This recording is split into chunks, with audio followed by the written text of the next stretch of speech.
Со транспаренти барајки правда за трагедијата и фотографии на загинатите носејќи ги награди во првите редови на колоната, започна протестниот марш во Кочани. Маршот на ангелите организиран по 6-ти пат, движејќи се низ центарот на градот, од минута на минута добиваше на масовност. Се приклучија голем број на граѓани од Кочани и земјава, а поддршка доби од иницијативата кој е следен.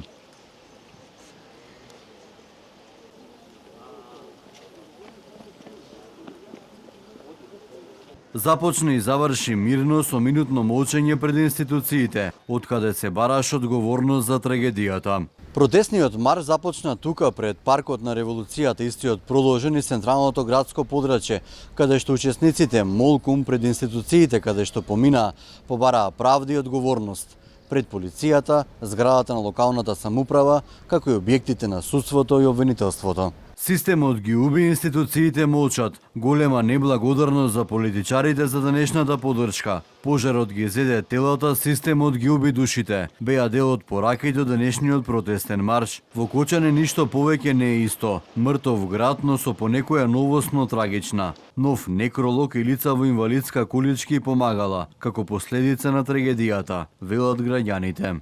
62 деца. Не е мала работа. Треба да се поведе рачун.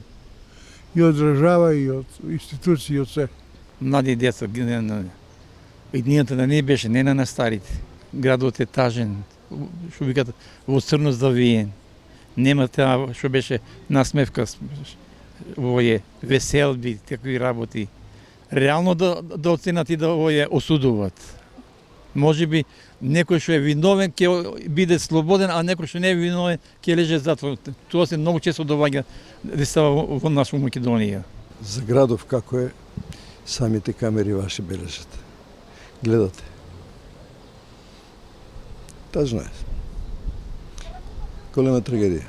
Протестниот марш заврши, но во чест на загинатите вработени во дискотеката Пулс, низ центарот на градот содржа и трка на кенлери. Повеќе девојчиња и момчиња во црни маечки, со ликовите на жртвите. Хуманитарната трка ја одржаа покрај кеот на реката.